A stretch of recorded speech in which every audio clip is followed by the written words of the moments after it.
बोलूँगा कि आज का जो दौर है, आज जो हालात है, इसके अंदर आदमी मेंटली फिजिकली दोनों स्ट्रांग होना चाहिए। मेंटली फिजिकली दोनों स्ट्रांग होना चाहिए। हेल्दी माइंड हेल्दी बॉडी, ये तो है।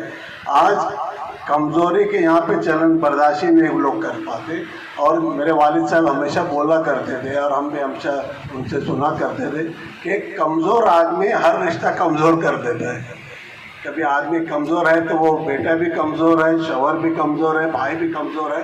तो इसलिए आदमी ने पहली बात तो अपने आप से मोहब्बत करना चाहिए, अपन खुद स्ट्रांग होना चाहिए। आप स्ट्रांग रहेंगे, आप मेंटली फिजिकली आप उसको अच्छा डेवलप करेंगे। स्पोर्ट्स की बात जो है कि स्पोर्ट्स के अंदर हर किसी ने खेलना चाहिए और टीम गेम खेलना चाहिए। मैं तो ये भी बोलूँगा इंडिविजुअल या एथलेटिक या रनिंग ये तो ठीक है अपनी जगह है कंपटीशन के तौर से, मगर एक टीम गेम खेलना चाहिए जिसके अंदर आदमी मेंटली प्रिपेयर्ड होता है।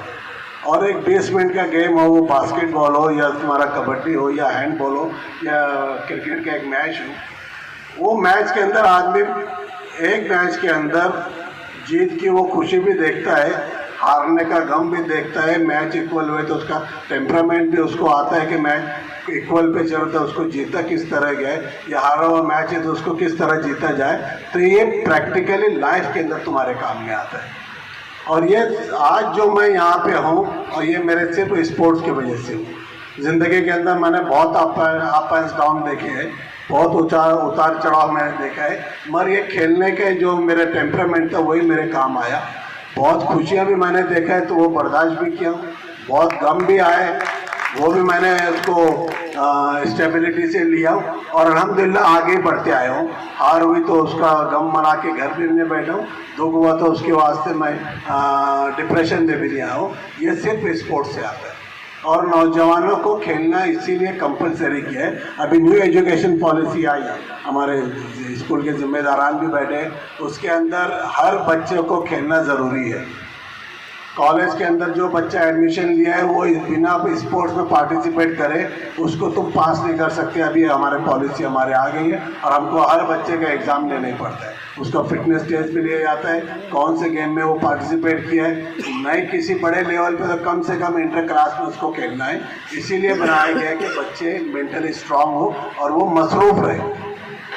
पहले एक टाइम पे जब मैं स्कूल में था, मैं भी मालिंगा स्कूल से पढ़ा हूँ, उस वक्त तो ऐसा था कि बच्चे सुबह में भी खेलते थे, शाम में भी आके खेला करते थे। और सबसे ज़्यादा मुझे किसी ने मदद मिली होंगी स्पोर्ट्स के अंदर तो मालिंगा स्कूल के इकबाल नूर मोहम्मद सर थे, जो उस वक्त टीम बना के खिलाते थे। वो बास्केटबॉल का हो कि क्रिकेट का हो, कि पहली बार हैंडबॉल का जो मैच भी खेले थे वो मालिंगा स्कूल ने खेले थे और अल्हम्दुलिल्लाह वो टीम में मैं भी था। तो ये ऐसे टीचर थे।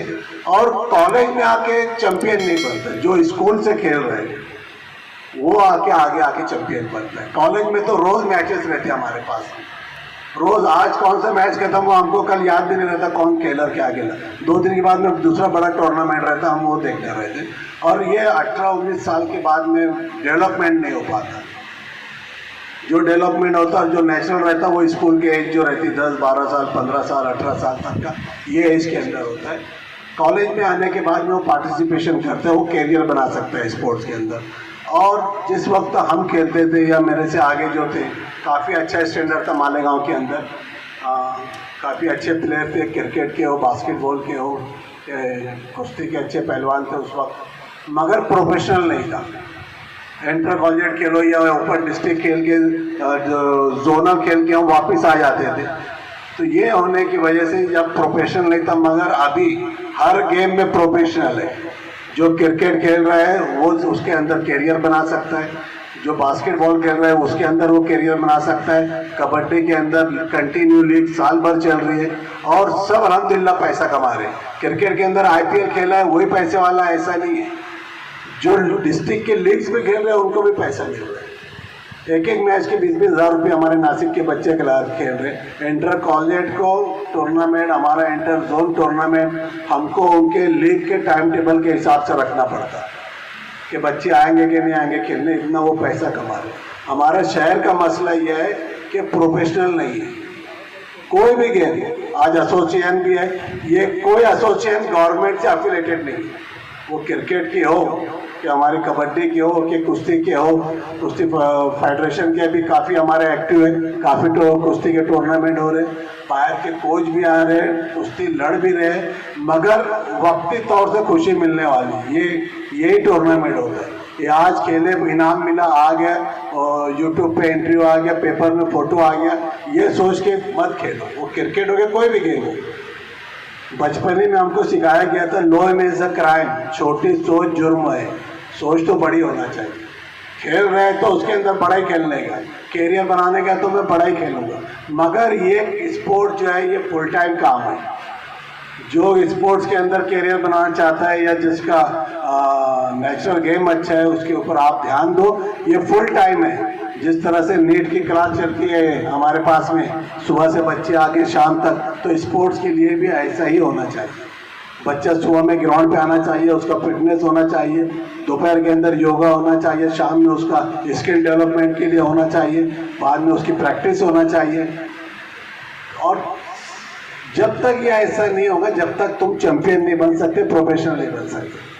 हमारे साथ के जितने भी लड़के थे जो बाद में प्रोफेशनल में भी आए, और अभी भी हम जो लड़कों को देखते हैं, सही मानों में उनको स्पोर्ट्स के अलावा कोई चीज़ नहीं मालूम है। स्पोर्ट्स के अलावा कोई चीज़ नहीं मालूम है। वो बात भी करते थे स्पोर्ट्स की, सुबह में भी तुमको ग्राउंड पे दिखेंगे, दोपहर में भी दिखेंगे, शाम में भी दिखेंगे, स्किपिंग करते दिखेंगे, योगा करते दिखेंगे, स्किल डेवलप करते दिखेंगे। जब कहीं जाके वो प्लेयर बने, वो फिर कोई भी हो, वो सिराज हो कि विराट कोहली हो कि नए नए जितने लड़के खेले, ये सब लोअर मिडिल क्लास के लोग हैं। फुटबॉल में भी वही है, कुश्ती लीग के अंदर भी आप लोग जितने वो खेल रहे हैं, ज़्यादातर बच्चे गरीब गांव के, छोटे गांव के और किसानों के बच्चे जो खेतों में काम करके आए। जब तक तुम ये छोड़ के फुल टाइम नहीं लगेंगे, तुम कामयाबी नहीं मिलेगी। कामयाबी सिर्फ हार्ड वर्क और ईमानदारी में है। अपने वास्ते पहले तुम ईमानदार रहो, ईमानदारी से खेलो, जब तुम्हारा कैरियर बनेगा। मैं मेरी बात बोलूँगा, मैं आज जो भी हूँ स्पोर्ट्स की वजह से हूँ। सीनियर कॉलेज के अंदर जब मैं इंटरव्यू के लिए आया था, जब MPA डर लगता था उसके लिए, 12-15 लोग इंटरव्यू के लिए थे, 12-15 लोग उसके अंदर थे, और सब बड़ी फैमिली के थे।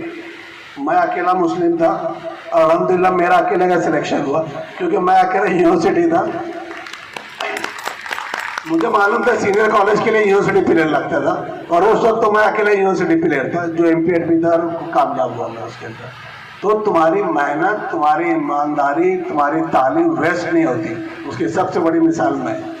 और कैरियर मेरा स्पोर्ट्स की वजह से बना, यही मेरा शौक था, और आज तक अल्हम्दुलिल्लाह यही शौक है। कोई दिन मेरा ऐसा नहीं जाता जब मैं ग्राउंड पे नहीं जाता हूँ या जिम में नहीं जाता हूँ। और शहर के अंदर उसके बाद से जितने भी बच्चों ने खेला है, जितने भी बच्चे आगे गए, वो किसी भी गेम में हो, अल्हम्दुलिल्लाह सबको मैं लेके गया हूँ, मेरी निगरानी में लेके गया हूँ, और बहुत बच्चों ने मेहनत किया। खास तौर से मैं फ़हीम की बात करूँगा, फ़हीम बॉक्सर की। ये सुबह में स्विमिंग भी करता था, दोपहर में पंचिंग भी करता था, शाम में बास्केटबॉल भी खेलता था, रनिंग भी करता था, जब जाके ऑल इंडिया खेला। सैयद इमरान है बास्केटबॉल के अंदर 3 बार यूनिवर्सिटी खेला। ये दिन भर प्रैक्टिस करते थे। हमारा मैच दोपहर में आ सकता, इसलिए दोपहर में भी खेलते थे। कौसैन कादरी है, आमीन कारपोरेटर है, ये कौसैन है तो मालेगांव क्या महाराष्ट्र में हीरो थे, और ये खेले ये। इसके बाद में दूसरा सिलेक्शन किसका होगा, लोग उनकी बात करते थे।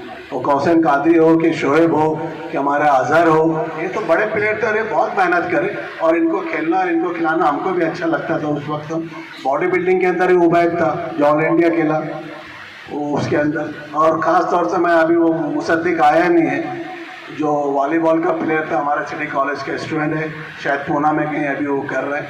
मालेगांव में उस फील्ड में इतना उससे बड़ा प्लेयर कोई नहीं आया। 4-5 बार वो यूनिवर्सिटी खेला, ऑल इंडिया खेला, पूना यूनिवर्सिटी का कैप्टन रहा।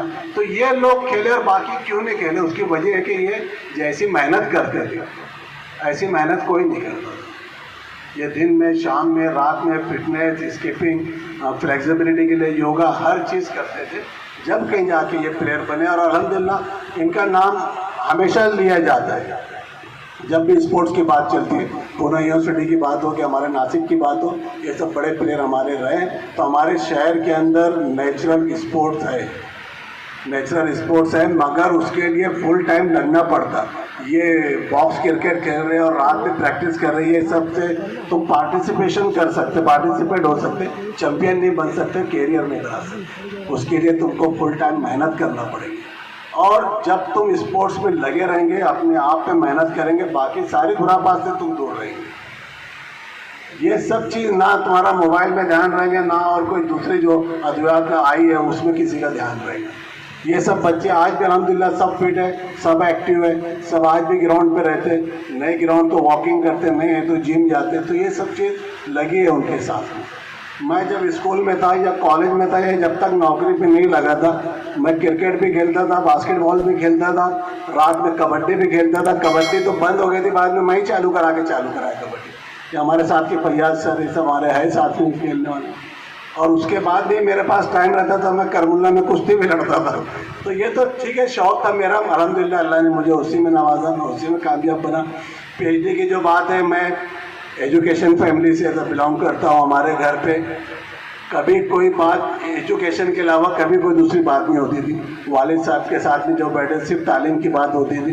कभी उन्होंने मुझसे ना सियासी बात की, ना कारोबार की बात की, ना और कोई दूसरी बात करे। हमारे घर में बात होती थी तो तालीम की बात होती थी, अदब की बात होती थी, और एजुकेशन लेना चाहिए, एजुकेशन की अहमियत क्या है, एजुकेशन से सरबुलंदी क्या है, वालिद साहब यही बात करते थे। और जब मैं पीएचडी रजिस्ट्रेशन कराया था सबसे पहला 97 में, जब तो स्पोर्ट्स के अंदर पीएचडी होगा ये कोई सोचता भी नहीं था। जब गाइड नहीं था, मेरा अलमिया ये था कि जब मैं रजिस्ट्रेशन कराया तो गाइड भी नहीं था, और मेरा इसलिए रिजेक्ट हो गया कि गाइड नहीं है, अपने महाराष्ट्र में कोई गाइड नहीं था। फिर बाद में जब गाइड जब आया, जब हमने ज़्यादा फोर्स किया और ज़्यादा जब मैंने उसके पीछे लगा कि नहीं मुझे पीएचडी स्पोर्ट्स में करना ही है, तो मुक्त विद्यापीठ के अंदर गाइड था, वो एजुकेशन के गाइड थे। मराठवाड़ा यूनिवर्सिटी में भी गाइड आए, मगर वो एजुकेशन के गाइड थे। तो मैं ये बोलता था कि एजुकेशन का गाइड स्पोर्ट्स में क्या मुझे मदद करेगा। जब पहली बार मैं स्नॉप्सिस देखा तो मेरे वालिद साहब के वो डायरेक्शन में लिखा गया था, क्योंकि जब गाइड नहीं था। तो जब उस वक्त अलमिया ऐसा था कि हमारे स्पोर्ट्स में गाइड नहीं था। फिर बाद में एजुकेशन के गाइड से लोगों ने पीएचडी किया, मगर उस वक्त तो मैंने किया नहीं था पीएचडी, क्योंकि मुझे वो मंजूर नहीं था कि कोई एजुकेशन का आदमी मुझे स्पोर्ट्स के बारे में रिसर्च कराए। तो ये सब बात उस वक्त तो नहीं थी। फिर बाद में मेरी भी मसरूफियत हो गई, मैं भी थोड़ा सा सियासी भी हो गया, थोड़ा घरेलू मसरूफियत भी आ गया, थोड़ा अप एंड डाउन था, इसलिए थोड़ा लेट हुआ, और काफ़ी बाद में फिर लेट हुआ। मगर पीएचडी करना मेरे वालिद साहब की ख्वाहिश भी थी, उनका हुक्म भी था, और उनके क्या बोलते हैं ना गाइडेंस भी उनका था, इसलिए गाइड वो पीएचडी करना ज़रूरी था। वो हमेशा बोलते थे एजुकेशन हाईएस्ट डिग्री होना, अब तुम प्रोफेसर है तो तुम्हारे पास में उसकी हाईएस्ट डिग्री होना चाहिए। इसलिए अल्हम्दुलिल्लाह मैं ये पीएचडी किया। पीएचडी करने से मुझे एक बात सबसे अच्छी जो हमारे शहरियान की लगी कि हर कोई आके मेरा इस्तेकबाल किया, कॉलेज में आके किया, किसी ने घर पे आके किया, कोई ऑफिस में आकर करा, कोई जिम में था तो मैं जिम में आके करा। ऐसे लोग भी करे जो सियासी तौर से भी मेरे मुखालफिन भी थे, कोई नज़रियाती तौर से भी मुखालफिन थे, मगर वो सब ने आके मेरा इस्तेकबाल किया और आके सब ने इसकी तारीफ़ करी।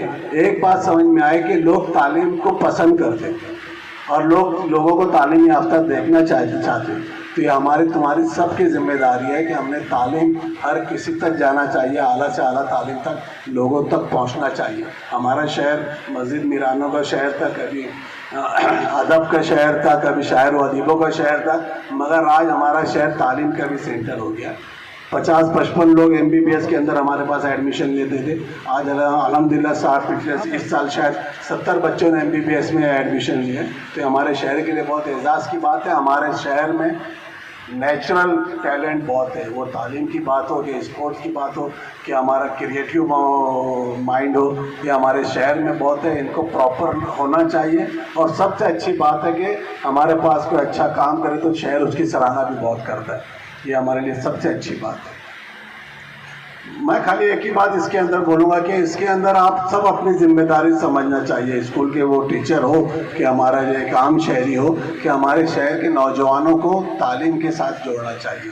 खाली तुम खेलेंगे इससे कुछ होने वाला नहीं, तुमको साथ में तुम्हारी तालीम भी रखना पड़ेगी। मैं यूनिवर्सिटी खेला या ऑल इंडिया खेला, मेरा वो काम जब आया जब मैं MP भी किया था और फर्स्ट क्लास में भी था। सीनियर कॉलेज के लिए फर्स्ट क्लास MP लगता है और यूनिवर्सिटी प्लेयर लगता है या नेशनल प्लेयर लगता है। तो मैं यूनिवर्सिटी प्लेयर के साथ में फर्स्ट क्लास में पास हुआ था, इसलिए मुझे जॉब मिला।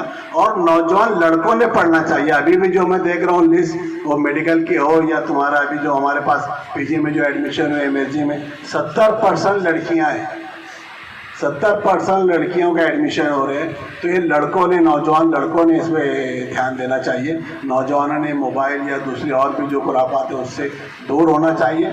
और हमारे उसके अंदर पहले ही हमको बताया गया था, मैं 8 फैकल्टी का हूँ, कि पहले आदमी जो है ना अपने आप से प्यार करे, उसके बाद तुम सबके लिए अच्छे, तुम कामयाब हो जाओ, तुम बेटे भी अच्छे हैं, बाप भी अच्छे हैं, शौहर भी अच्छे हैं और भाई भी अच्छे हैं। तुम ही नाकाम है तो फिर तुम हर जगह से तुम नाकाम होने वाले। तो तुम पहले खुद सेल्फिश थोड़ा सा सोचो। स्पोर्ट्स के अंदर हमारे कोच यही बोलते थे कि तुम पहले सेल्फिश बनो। तुम पहले 50 रन मारेगा तो तेरी टीम के 50 रन बढ़ेगा। तो बहुत पहले बॉल पे छक्का मारा और दूसरे बॉल पे आउट हो गए तो ये टीम के लिए नुकसान है। तुम पहले अपना खेलो, पहले अपना सेटल हो। तुम बॉलिंग डाल रहे तो तुम पहले विकेट लेने के लिए बॉल डालो। तुमने एक ओवर मेडन डाला वो इतना अहम नहीं है, तुम एक विकेट लिए ये अहम है। बास्केटबॉल खेल रहे तो तुम अटैम्प्ट कितना करते, तुम 10 अटैम्प्ट करेंगे तो कम से कम 5 काउंट होगा, तुम 5 ही अटैम्प्ट करेंगे तो 2 काउंट होगा। तो ये सब बातें जो है ये पर्सनल लाइफ के अंदर उसको इम्प्लीमेंट करना चाहिए। ये सोच, ये थिंकिंग जो है ना ये पर्सनल लाइफ में आना चाहिए। और ये सिर्फ स्पोर्ट्स से आते हैं। स्पोर्ट्स खाली एक गेम है या एक खाली खेल नहीं है, एक पूरी पर्सनैलिटी है। मगर तुम उसको सीरियसली लेके करो और उसको कैरियर बनाने के लिए करो। और स्पोर्ट्स के अंदर हमको बोला ही जाता था कि तुम जीत जाओ, तुम जीत जाओ, फिर सब चीज़ आदमी भूल जाता। वो किसने कैच छोड़ा या किसने मिस किया या कौन रन आउट कराया, वो सब कुछ काउंट नहीं होता। तुम हार गए तो तुम अच्छा भी खेले तो बोलते वो बैटिंग स्लो किया, तुमने विकेट भी लिया तो बोलते कि उसने रन ज़्यादा दिया। तो ये नेगेटिव बात जब आएंगे जब तुम हारेंगे या नाकाम होंगे। तो तुम पहले मैच जीत जाओ, वो किसी भी तरीके से मैच जीतो। कोच हमारे सीधे सीधा बात ये बोलते थे। नंदन नगर कोटी बहुत बड़ा कोच था जिसकी वजह से मेरे को काफ़ी फ़ायदा मिला मेरे यूनिवर्सिटी खेलने के अंदर भी। उसकी ये सारी बातें थी। और तुम कामयाब हो जाओ, नाकाम हो के मुँह मत दिखाओ। और ये बात हमने पर्सनल ज़िंदगी में भी सीखा कि नाकाम हो के माँ बाप को मुँह नहीं दिखाना, हमको कामयाब होना। तो ये हार जीत, अच्छा बुरा, ये स्पोर्ट्स से आती है। और बर्दाश्त करने की ताकत और दिमाग और दिल जो मजबूत होता है वो स्पोर्ट्स से आता है। एक मैच के अंदर तुम्हारा अप एंड डाउन सब आप देखते हैं। ज़िंदगी के अंदर मेरा वही काम आया और वही मैं सीखा। और मैच भी खेलने हम जाते थे जो पहले लगता था कि जुबैर सर बैठे, हमारे फरीद परानी बैठे, ये सीनियर लोग हमको पहले ही बताते थे कि वो पूना के बैट्समैन रहते, बॉल डाले कि वो ऐसा मारते या वो ज़रा भी शॉर्ट पिच मिला तो वो स्क्वायर कट करते या पुल करते। मगर खेलना तो है और हमने खेले, अल्हम्दुलिल्लाह हर जगह कामयाब हुए। तो ये एक बात मुझे कभी डर नहीं लगी। राजकारण में आने का था, जब भी लोगों ने मुझे डराया, समझाया, मना किया, मगर मुझे लगता था कि मैं हर चीज़ फेस करूँगा। और इसलिए अल्हम्दुलिल्लाह मैं कामयाब हो गया, मेरे में हिम्मत थी। बिजनेस में भी आए, कामयाब हुए, अच्छा बुरा जो भी होगा हम कामयाब होंगे। अल्हम्दुलिल्लाह हम कामयाब हुए। तालीम में आए उसमें कामयाब हुए, अल्लाह ने हर जगह नवाजा। अल्लाह का बहुत बहुत शुक्रिया अदा करता हूँ। और सबसे बड़ी बात है मेरे माँ बाप की दुआएं थी मेरे साथ, ख़ास तौर से मेरे वालिद साहब की। आज जो मैं उनकी वजह से हूँ यहाँ पर। मिसिंग ग्रुप हमारा जो ग्रुप है काफ़ी एक्टिव है, उसका शुक्रिया अदा करता हूँ कि उन्होंने शाया निशान प्रोग्राम रखा मेरे लिए और शहरियान के लिए। मैं आप सबका शुक्रिया अदा करता हूँ। मिसिंग ग्रुप की जिम्मेदारी अब काफ़ी बढ़ गई है। एक हमारे जो छोटा सर्कल जो था, हम हमेशा मिलते थे और किसी का आपस में इस्तेकबाल करते थे, या किसी की बच्ची पास हुई या किसी को कोई एजाज़ मिला उसके लिए करते थे। अब शहरियान की उम्मीद हमसे ज़्यादा है। हमको समाजी काम में भी आगे आना पड़ेगा और ख़ास तौर से तालीमी काम में भी हमको आना पड़ेगा। और मैं एक जिम्मेदारी से इसलिए बोल रहा हूँ कि ग्रुप का एडमिरल मैं हूँ। ज़्यादातर लोगों ने आके मुझे बोला और काफ़ी तो हमारे साथ के लोग इसके साथ में जुड़ना चाहते हैं। ग्रुप को थोड़ा वसी करना पड़ेगा। और हमारे तक जब तक हम थे जब तक ठीक, मगर अब शहरियान की उम्मीद हमसे बढ़े। और हमारे जो शुरुआत में जब हमने बनाए थे, खलील वकील साहब भी इसके अंदर थे, जो भी हमसे दूर हो गए, उनका इंतकाल हो गया। उस वक्त हमारी बात थी कि हमको शहरियान को कुछ देना है, ख़ास तौर से तालीमी फील्ड के अंदर। तो इंशाल्लाह उसके अंदर हमारा मिसिंग ग्रुप आगे उसके लिए भी काम करेंगे। और जैसे जहाँ शहर की ज़रूरत पड़े मिसिंग ग्रुप इंशाल्लाह हम हमेशा साथ रहेंगे। मैं मिसिंग ग्रुप का भी शुक्रिया अदा करता हूँ और हमारे स्टेज पे आए मेहमानान का भी शुक्रिया अदा करता हूँ। बड़ी तादाद में हमारे स्पोर्ट्समैन प्लेयर सामने आए, मैं आप सबका शुक्रिया अदा करता हूँ। शुक्रिया साहब, थैंक यू।